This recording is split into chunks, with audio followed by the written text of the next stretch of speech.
Okay so काफ़ी दिनों से मैंने एक कंसेप्ट के बारे में कंटिन्यू वीडियो अपलोड कर रहा था।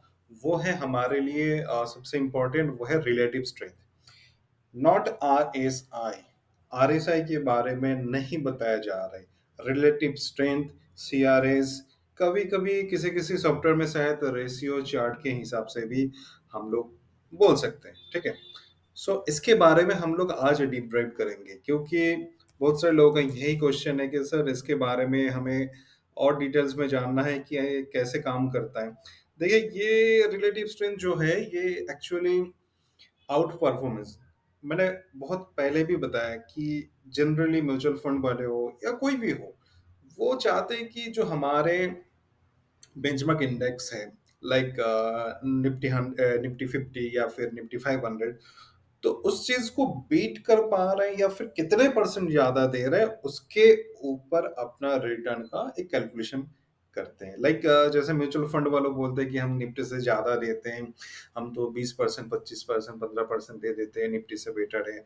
कुछ लोग ये कहते हैं कि निफ्टी अगर सालाना 10%, सॉरी ईयरली 10% दिया है, तो स्टॉक्स पे अगर आप परफॉर्म करते तो शायद 20-25% और मिल जाता है, 40% और हो जाता है या फिर 50% और हो जाता है। बट दिक्कत ये है, ऐसे स्टॉक्स कैसे ढूंढे जो निफ्टी से बेटर काम करें, ठीक है? कैसे ढूंढे वो सारे स्टॉक्स का लिस्ट, या फिर कैसे पता चलेगा कि वो लिस्ट कहाँ से मिलेगा, ये स्टॉक्स का मतलब स्ट्रेंथ अच्छा है, वो सारी चीज हम लोग देखेंगे वीडियो के बीच में जब रिक्वायरमेंट होगा। सबसे पहले कंसेप्ट को मैं आज अच्छा से बताऊंगा। ये हालांकि मैंने पेड कोर्सेज में बहुत अच्छे से मैंने बताया, आज मैं वो चीज आपके सामने लेके आ रहा हूँ। देखते हैं कैसे इसको हम लोग डिकोड कर सकते हैं, ठीक है? नोट्स बना लीजिए। मैं हमेशा एक ही बात बोलता हूँ, अगर आप कॉपी पेन में नहीं लिखोगे फिर वही होगा। आज आप दूसरे स्ट्रेटेजी, कल moving average, RSI, divergence, smart money, ये कंसेप्ट हजारों स्ट्रेटेजी के पीछे भागोगे, अल्टीमेटली पैसा बनेगा नहीं, ठीक है? एक चीज याद रखना, प्राइस, वॉल्यूम एंड ट्रेंड, इसी चीज को लेके इंडिकेटर बनता है। फिर वो कंसेप्ट वगैरह में उसके पीछे क्यों पड़ना है, जब आपको प्राइस अगर आप सही से रीड करना सीखोगे, वॉल्यूम प्राइस दोनों को मिला के एनालिसिस करना सीखोगे, आप आउट परफॉर्मेंस का नॉलेज अगर आप सही से लोगे, तो फिर मुझे नहीं लगता कि किसी और इंडिकेटर की जरूरत है। वो डाइवर्जेंस, आरएसआई वगैरह ब्रेकआउट छोड़ दीजिए, ठीक है? सही में अगर कमाना है तो चलिए, चार्ट में आने से पहले सबसे पहले कुछ चीजें हमें पता होना चाहिए जो हम देख लेते हैं पीपीटी में। ओके, होप आप लोगों को दिख रहा होगा। मैं स्लाइड शो को करें, custom custom custom, okay fine. तो रिलेटिव स्ट्रेंथ, ठीक है? मैंने ये पीपीटी 2 साल पहले या फिर 1 साल पहले मैंने बनाया था, एग्जैक्ट याद नहीं है। तो मैंने जैसे बताया कि जो रिलेटिव स्ट्रेंथ इंडिकेटर है कि कोई भी स्टॉक्स अपना निफ्टी 50 या फिर निफ्टी 500 से बेटर काम कर रहे हैं कि नहीं कर रहा है, उसको कंपेयर करने का, एनालिसिस करने का, या फिर उसको मतलब कंपैरिजन का एक तरीका होता है, ठीक है? तो ये ज्यादा डिटेल्स में हम लोग नहीं जाएंगे, हमें पीएचडी करना नहीं है, तो आप इसका स्क्रीनशॉट लेकर डिटेल्स में नोट्स बना सकते हैं, ठीक है? सिंपली आरएस क्या होता है? Base security divided by comparative security. In the sense क्या है, अगर आप आईटीसी के बारे में जानना चाहते हैं कि आईटीसी निफ्टी 50 से बेटर है या नहीं है इस मार्केट में, तो ये जो आरएस का या फिर सीआरएस का जो फॉर्मूला है, जो इंडिकेटर काम करेगा या जो थ्योरी काम करेगा, वो इस हिसाब से होगा कि ऊपर हम लोग रखेंगे आईटीसी को, नीचे रखेंगे निफ्टी 50 को। सिंपल बात है, रेशियो है, ठीक है? नेक्स्ट हम लोग चलते हैं एक चार्ट पे, देखिए किस हिसाब से काम करता है। ओके, लाइक ब्लू स्टार है, ठीक है? एक पुराना चार्ट है, 2024 के आसपास, जनवरी के आसपास। कैसे काम करता है देखिए, ये जो रिलेटिव स्ट्रेंथ का इंडिकेटर है, ठीक है? ये एक टूल के हिसाब से हम लोग देख सकते हैं। हमें बार बार निफ्टी 50 या फिर निफ्टी 500 चार्ट को जाकर देखने की जरूरत नहीं है। इसको अगर हम लोग नीचे प्लॉट करेंगे, चार्ट के नीचे प्लॉट करेंगे, तो ये जो डायरेक्शन है आपको दिख रहा है, ये डायरेक्शन आपको बता देगा कि फिलहाल जो मार्केट है इस स्टॉक्स का, वो किस दिशा में जा रहा है, निफ्टी के दिशा में जा रहा है या फिर निफ्टी के ऑपोजिट में जा रहा है या फिर निफ्टी से बेटर काम कर रहा है, वो चीज बताता है। ठीक है, जरूरी नहीं है कि कोई भी मार्केट ऊपर जा रहा है मतलब वो निफ्टी को बीट ही करे। वो कंपैरिजन करने के लिए जो थोड़ी देर पहले हम लोग ये फॉर्मूला देखे, ये फॉर्मूला ये चीज बताएगा कि जेन्युइनली निफ्टी को बीट कर रहे हैं कि नहीं कर रहा। अगर बीट कर रहा है तो उसी में आपका फोकस होना चाहिए। आई थिंक क्लियर हो गया। एंड इन इसके बारे में इतने सारे मैंने वीडियो डाला, इसके बाद कोई कंफ्यूजन आना नहीं चाहिए। लिटिल बिट डीप ड्राइव कर लेते, क्योंकि कोई कंसेप्ट अगर हम लोग यूज कर रहे हैं तो क्यों, वाई, हर चीज के पीछे वाई, क्यों कर रहे हैं हम लोग, क्यों करें, ये क्वेश्चन होना चाहिए। वो चीज आज मैं आपको बता रहा हूं। Okay fine, state bank of India देख लीजिए। State bank of India Nifty इस हिसाब से चल रहा था, ठीक है। निफ्टी का स्लोप देखिए, निफ्टी धीरे धीरे सोते हुए साइडवेज बेसिस पे चल रहा है। उसके हिसाब से बैंक अपना जो स्टेट बैंक ऑफ इंडिया है उसका ग्रोथ देखिए, ठीक है। क्या निफ्टी से बेटर परफॉर्मेंस दे रहा है एसबीआई और नॉट? डेफिनेटली दे रहा है, क्योंकि जहां पे निफ्टी एक रेंज में फंसा हुआ है वहां पे स्टेट बैंक ऑफ इंडिया भागते हुए दिख रहा है। एंड सेम चीज हम लोग अगर सीआरएस यहाँ पे आप 50 करो या 500 करो, कुछ ज्यादा फर्क पड़ता नहीं है। इसके बारे में मैं बताऊंगा। अगर 50 भी डालोगे तो भी देखोगे यही चीज दिखाएगा अपवर्ड डायरेक्शन में। ओके, सो ये डायरेक्शन अगर हमें दिखे तो हमको अलग से निफ्टी का चार्ट लगाने का कोई जरूरत नहीं है, ठीक है। इंडिकेटर ही हमें बता देगा ये स्टॉक्स निफ्टी को बीट कर रहा है या नहीं कर रहा है।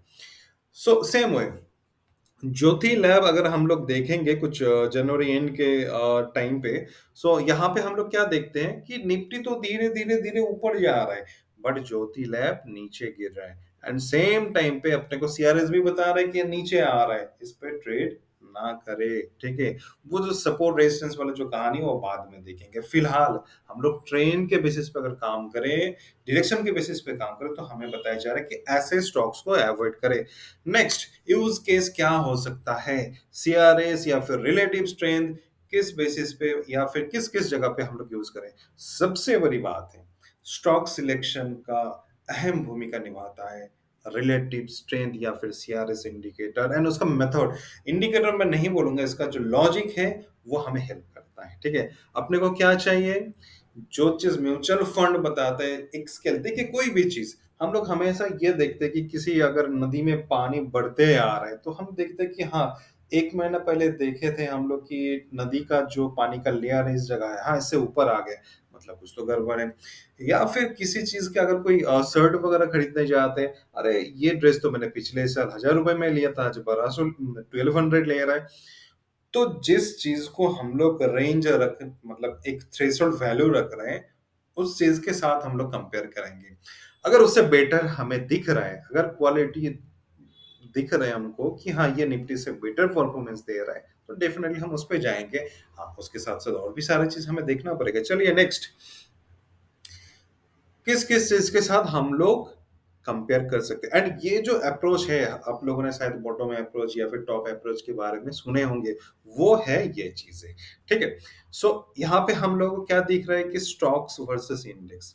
हमें पता है कि इंडेक्स जो है निफ्टी 50 निफ्टी 500 जो भी है, बैंक निफ्टी जो भी है, उसके साथ हम लोग स्टॉक्स को देखेंगे कि इसका परफॉर्मेंस क्या है। Same stocks versus stocks. अब होता क्या है कि फॉर एग्जांपल एक इंडेक्स में एक सेक्टर में मल्टीपल स्टॉक्स होता है। अब उनके बीच में भी हम लोग देखेंगे कि कौन बेटर है, ठीक है। जो टॉप 2 और 3 होगा वो रेशियो से ही पता चलेगा। ऐसा नहीं कि कोई भी स्टॉक्स ऊपर भाग रहा है तो बेटर है, नहीं। वही एनालिसिस करके देता है सीआरएस। एंड ग्लोबल इंडाइसेस के साथ भी हम लोग चेक करते हैं। जैसा मैंने कंटिन्यू अपने टेलीग्राम ग्रुप पे में डाल रहा था कि काइंडली चेक कीजिए अपना डॉलर इंडेक्स का कंडीशन देखिए, और इंडिया इंडिया का जो मतलब इंडेक्स है उसका भी कंडीशन देखिए। सो डॉलर इंडेक्स कंटिन्यू ऊपर भागते जा रहा था। सो मैं बोला कि be careful. Okay, sector to sector देखेंगे कौन सा सेक्टर अच्छा है। एफएमसीजी से बेटर है आईटी, या फिर आईटी से बेटर है आपका बैंक निफ्टी, या फिर बैंकिंग से बेटर है फिनांस। ये सारे चीज हमें चेक करना पड़ेगा, कंपेयर करना पड़ेगा। एंड सबसे मेन लास्ट वाला, निफ्टी 50 के साथ कंपेयर करें या निफ्टी 500 के साथ, वो डिसाइड होगा। सबसे पहले निफ्टी 50 एंड निफ्टी 500 के साथ कंपेयर कीजिए, कौन सा मार्केट अभी अच्छा चल रहा है, निफ्टी अच्छा चल रहा है या निफ्टी 50। दोनों में कंपेयर करके हम लोग देखेंगे, अगर निफ्टी 50 अच्छा है तो निफ्टी 50 लो, नहीं तो निफ्टी 500। वो एडवांस कंसेप्ट हो गया। फिलहाल आप निफ्टी 50 को बेंचमार्क रख के काम कीजिए। Okay, let's go.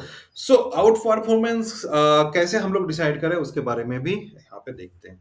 सो अगर राइजिंग आरएस है, ठीक है, वो जो इंडिकेटर दिखाया था, जो टूल दिखाया था, वो अगर राइजिंग है, तो भले ही अपना निफ्टी फॉल करे या कुछ करे, कोई फर्क नहीं पड़ता। अपने को क्या चाहिए, वो जो आरएस इंडिकेटर है वो अपवर्ड डायरेक्शन में चाहिए। लाइक देखो, बस अपने को इससे मतलब है, बाकी मुझे किसी और चीज से नहीं मतलब है, ठीक है। कभी कभी हम लोग ये भी देखते हैं कि स्टॉक शायद फ्लैट चल रहा है एंड निफ्टी नीचे गिर रहा है। अभी का जो कंडीशन है, इस कंडीशन में हम लोग देखेंगे, फिर भी अपना जो आरएस है वो अप दिखेगा। वैसे स्टॉक्स को भी रखेंगे, ठीक है। इसको स्क्रीनशॉट लेकर अच्छी तरह से समझे। अगर वो रिलेटिव स्ट्रेंथ का इंडिकेटर नीचे साइड डायरेक्शन दिखा रहा है, उस स्टॉक्स को हम लोग नहीं छुएंगे। ओके, लाइक यहाँ पे आ जाते हैं गोदरेज प्रॉपर्टी के बारे में। देखिए, निफ्टी का जो डायरेक्शन है एक साइडवेज काइंड ऑफ एक ही रेंज में फंसा हुआ है, बट गोदरेज ऊपर, एंड इसका डायरेक्शन देखिए। ओके, नेक्स्ट आ जाते हैं यहाँ पे, निफ्टी अप डायरेक्शन है, जी एंटरटेनमेंट एक फ्लैट जोन पे था, ठीक है। बट सेम कंडीशन पे अगर आप सीआरएस देखोगे, सीआरएस आपको बता रहा है कि नहीं, ये डाउनवर्ड डायरेक्शन में जा रहा है, इसको अवॉइड करो। तो ये काम है, जरूरी नहीं कि ये फ्लैट हो या ऑफ हो, इसका मतलब निफ्टी को बीट करे, वो चीज आपको सीआरएस बता के देगा, ठीक है। ये सारी चीज आपको देखना बहुत जरूरी है। हाँ, इसके साथ साथ stock should be stage two. Stage two अगर नहीं होगा, हम लोग काम नहीं करेंगे। स्टेज एनालिसिस के बिना कोई भी स्ट्रेटेजी काम नहीं करेगा। किसी भी स्टॉक्स पे हम लोग गलती से एंट्री नहीं करेंगे, ठीक है।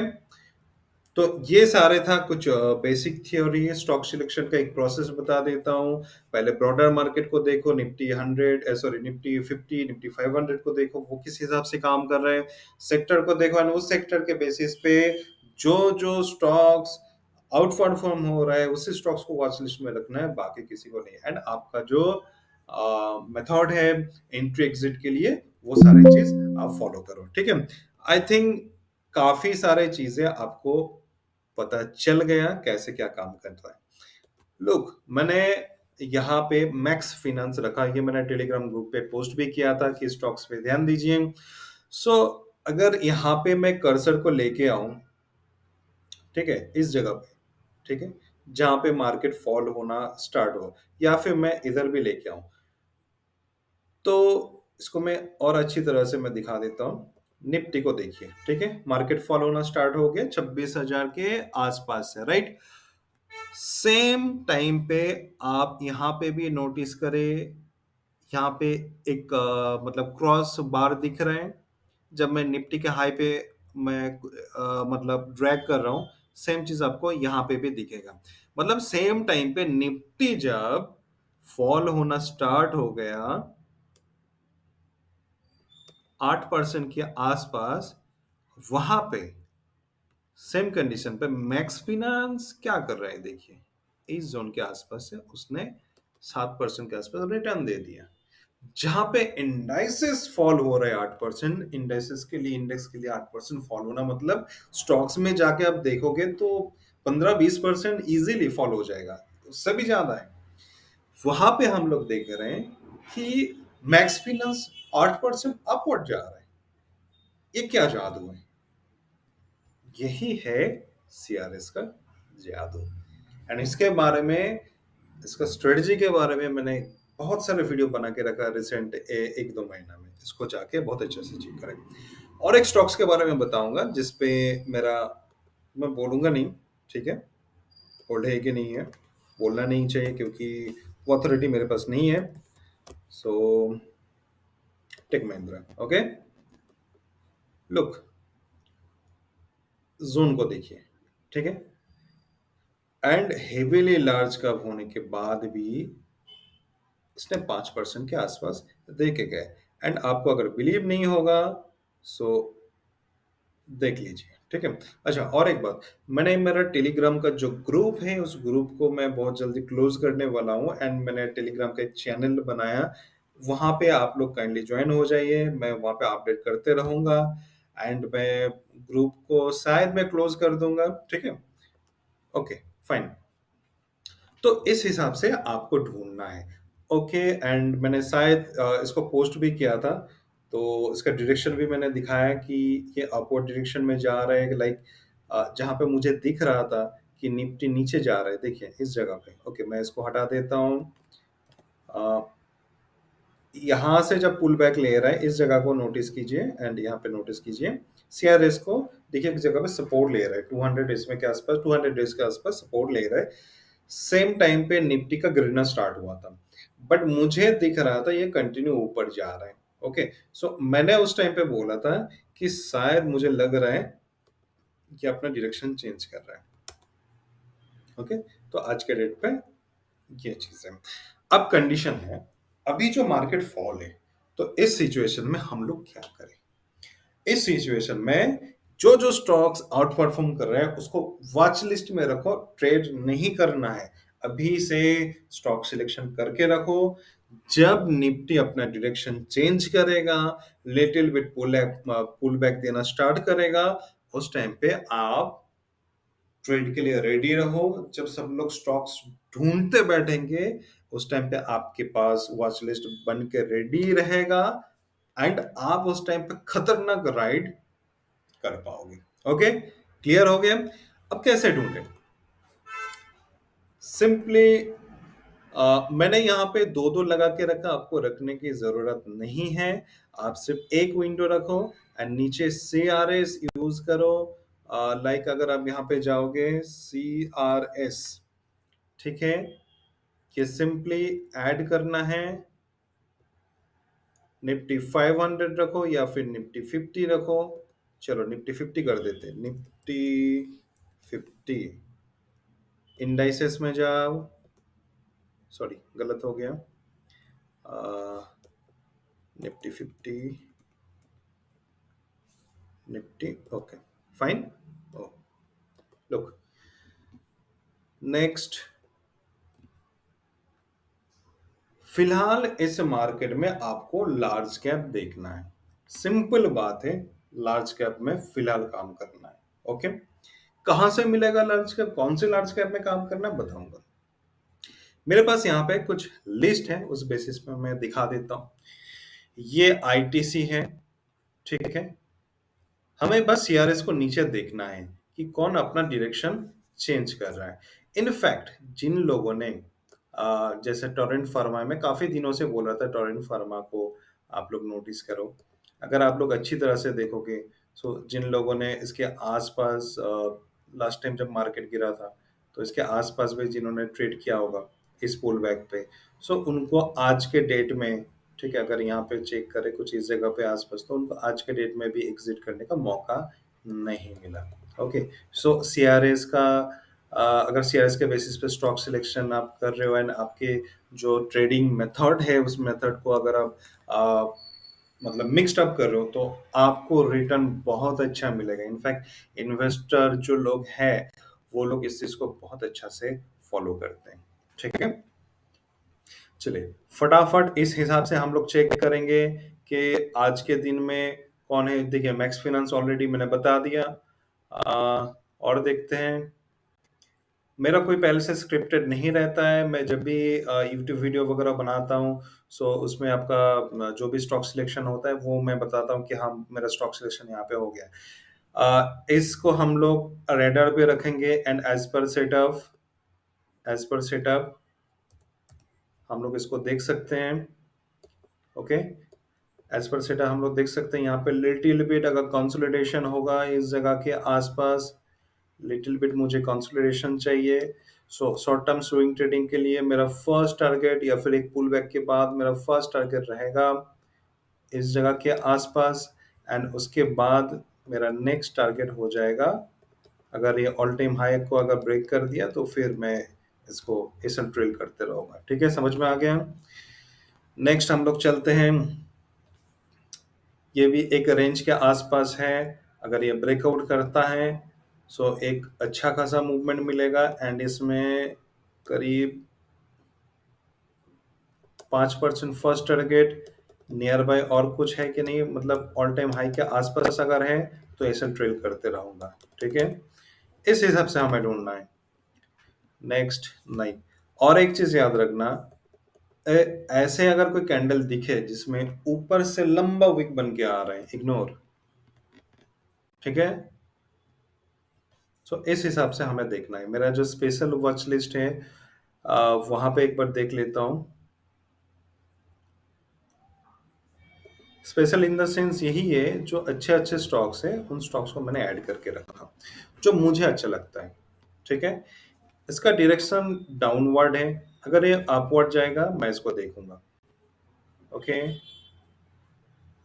ये एक सपोर्ट ले रहा है बट इसका डायरेक्शन अभी डाउन साइड है, मैं फॉलो नहीं करूंगा। इसको देखते हैं, इसको देखो एक जगह पे फ्लैट है एंड ये नीचे नहीं गिर रहा है, मे भी यहाँ से रिवर्स जाए, इसको ऐड कर लेना। लंबा वीक वाला है, मुझे ट्रेड नहीं करना है, मुझे टाइटनेस चाहिए, सपोर्ट के आसपास टाइटनेस चाहिए एंड उसके साथ साथ CRS should be upward direction. ठीक है, समझ में आ गया? फटाफट देखते हैं। अभी तक हमने कम से कम 50-60 स्टॉक्स देख लिए, किसी ने ध्यान दिया कि नहीं दिया नहीं पता, 50-60 स्टॉक्स ऑलरेडी हम लोगों ने देख लिए। ओके, इसको भी हम लोग देखेंगे। डाउन डायरेक्शन नहीं देखना है, नहीं देखना है, नहीं। सब लोग बोलते हैं ना सर स्टॉक सिलेक्शन के लिए बहुत टाइम लगता है, कौन बोलता है? मैं तो नहीं मानता। आप लोग चाहो तो एक दिन में 500 स्टॉक्स भी कर सकते हो, ज्यादा टाइम लगता ही नहीं। इसको और नीचे आने, अगर इस जोन के आसपास मिल जाए तो बेस्ट है। इनफैक्ट इसको अगर देखोगे मार्केट कहाँ से गिर रहा है, यहाँ से गिर रहा है। अच्छा ठीक है, सॉरी, कहाँ से गिरना स्टार्ट किया? इस जगह से। मार्केट जिस दिन से गिरना स्टार्ट किया उस दिन से ऊपर जाना स्टार्ट कर दिए। देखो कितना अच्छा स्टॉक्स है। लोग ये कहते हैं ना कि मार्केट नीचे गिर रहा है, स्टॉक्स गिर रहा है, सही स्टॉक्स पे अगर हम लोग एंट्री करेंगे तो तभी ना। एंड ये सारे जो स्टॉक्स है इसका फंडामेंटल भी लगभग ठीक है। ओके, मैं इतना भी फंडामेंटल पे जाता नहीं हूँ बट कुछ है, जिन मैं नॉमिनल कुछ चीजें देखता हूँ जिसके बारे में ऑलरेडी मेरा वीडियो भी है। आप लोग उस चीज को फॉलो करो एंड लार्ज कैप हो या फिर निफ्टी 50 के अंदर जो अच्छे अच्छे स्टॉक्स है उसका स्पेशल लिस्ट बनाओ एंड उसी पे काम करो। अगर आप लोग नए हो, स्टॉक्स को देखो। ठीक है, इसका डायरेक्शन भी देखो एंड अच्छा इस पे पहले भी ट्रेड किया गया है, जो भी है। सो ये एक बहुत अच्छा टाइटनेस है। ओके, सो वही मैं बोल रहा था कि अगर आप बिगिनर हो या फिर नए हो तो निफ्टी 100 में ही रहो, उसके ऊपर जाना नहीं है। ठीक है, इतना लंबा स्टॉक्स में हम लोग एंट्री नहीं करेंगे। सो आई थिंक आपको समझ में आ गया कि किस हिसाब से आपको स्टॉक सिलेक्शन करना है। ओके, सो ऑलरेडी हम लोगों ने 50 स्टॉक्स यहाँ से देख लिए। नेक्स्ट कुछ स्टॉक्स देख लेते हैं, बहुत जल्दी हो जाता है। पता नहीं आप लोग क्यों मेहनत करने से डरते हो, मेहनत भी नहीं है। स्टॉक्स को देखो। अच्छा टेक महिंद्रा तो ऑलरेडी मैंने दिखाया। ओके, सो मैं जैसा 50 SMA के नीचे अगर कोई स्टॉक्स होता है मैं ट्रेड नहीं करता हूँ। मेरा क्राइटेरिया है 50 के आसपास या फिर 50 से ऊपर या फिर 50 से -3% के आसपास भी होगा तो भी मैं उसको वॉच लिस्ट में ऐड कर सकता हूँ, बट उससे उससे अगर नीचे गिर गया तो वो स्टॉक्स मेरे लायक नहीं है। उसके लिए अलग प्रोसेस है, ऐसा नहीं कि हम ट्रेड नहीं करते, तो उसके लिए अलग सेटअप है। फिर कभी बताऊंगा, हमारे जो मेंटीज हैं उनके साथ ये सारे चीजें डिस्कस कर चुके हैं। ओके, सो स्टॉक सिलेक्शन अगर इस मार्केट में 2-3 भी मिल जाते हैं, हालांकि मुझे हमें 4-5 मिल चुका है, मिल भी जाता है तो हम लोग इजीली ट्रेड कर पाएंगे। ओके, सो देखते हैं। एक्चुअली ये मैक्सिमम निफ्टी 50 के अंदर है इसलिए इतना दिख रहा है, इतना फॉलिंग दिख रहा है। ये स्टॉक्स पे लिटिल बिट ध्यान दो। ठीक है, सीआरएस का डायरेक्शन देखो एंड ये कहीं ना कहीं रिवर्स हो सकता है। सिप्ला गिर चुका है, इस पे भी देखना, ये एक सपोर्ट ले रहा है एंड सीआरएस कहीं ना कहीं ऊपर मुड़ सकता है। ओके, सो हमने लगभग 150 के आसपास स्टॉक्स देख चुके हैं, वो भी इस रिकॉर्डिंग के दौरान। इस स्टॉक्स पे भी ध्यान देना, डायरेक्शन देखो एंड देखो एक जगह पे कंसोलिडेट हो रहा है। Okay, okay fine. I think आप लोगों को समझ में आ गया। अगर आपके पास फेसल स्टॉक्स नहीं है, आप लोग यहाँ पे आ जाओ। ऑलरेडी इसका लिंक है, मैंने गूगल सेट का दे के रखा हूँ।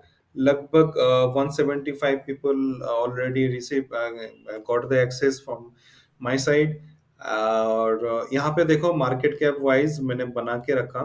ठीक है, मार्केट कैप वाइज मैंने स्टॉक्स का वॉच लिस्ट बना के रखा, इंडस्ट्रीज बना के रखा, सेक्टर बना के रखा। हर एक चीज मिल जाएगा, 52 हाई लो सारे चीज मिल जाएगा। यहीं से आप लोग स्टॉक सिलेक्ट करो, उठाओ, एनालिसिस करना स्टार्ट करो। आई होप आप लोगों को समझ में आ गए। इस थ्योरी को लेके अगर आप लाइफ टाइम तक काम कर सकते हो करो, कोई दिक्कत नहीं। बार बार सेटअप चेंज करने का कोई जरूरत नहीं है। तो आज के लिए इतना ही है। Thank you.